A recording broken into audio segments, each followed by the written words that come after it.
Darcy Weir is an independent researcher and filmmaker who has traveled around the world to study the UFO phenomenon.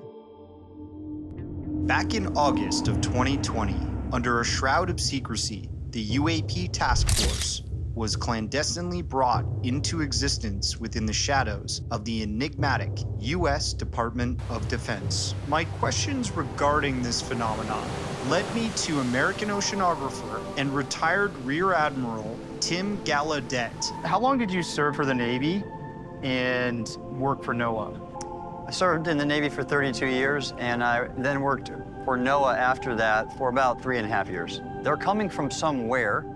We don't know how they're doing what they're doing, and we don't know their intentions. So all I can say is this deserves a significant amount of study of our oceans, and that's what I'm pursuing right now. When you hear about Navy submarine seamen witnessing or noticing on sonar USO activity, objects that are moving, 300 knots plus. I won't use the gentleman's name, even though he's mentioned it publicly and has been in print, that during some testing in on the Los Angeles class improved 688, Los Angeles class fast tug submarine, the USS Hampton, I think it's SSN 767. They were doing something new with the sonar, and an object was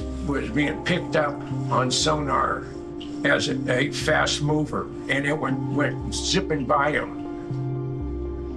And the sonar operator said that went by us at in excess of 800 miles an hour. Now, I heard through the grapevine that you had a experience with what some people call a fast mover in the Navy.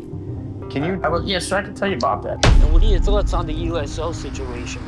I mean, I film here nightly, and it's almost every night you catch something that you can't explain.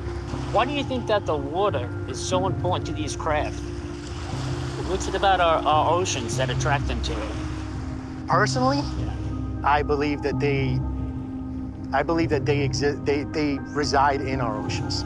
I believe that they have bases or underground facilities. There is, in my view, based on the data of USO activity, there is a very good reason to believe that there are multiple undersea bases that these things operate at.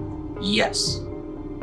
Now, and some of them would be, but definitely off the coast of South America on the Atlantic side. I don't think there's any question in my mind. There's been too many of those types of cases. So you're talking about a global presence. What are they doing?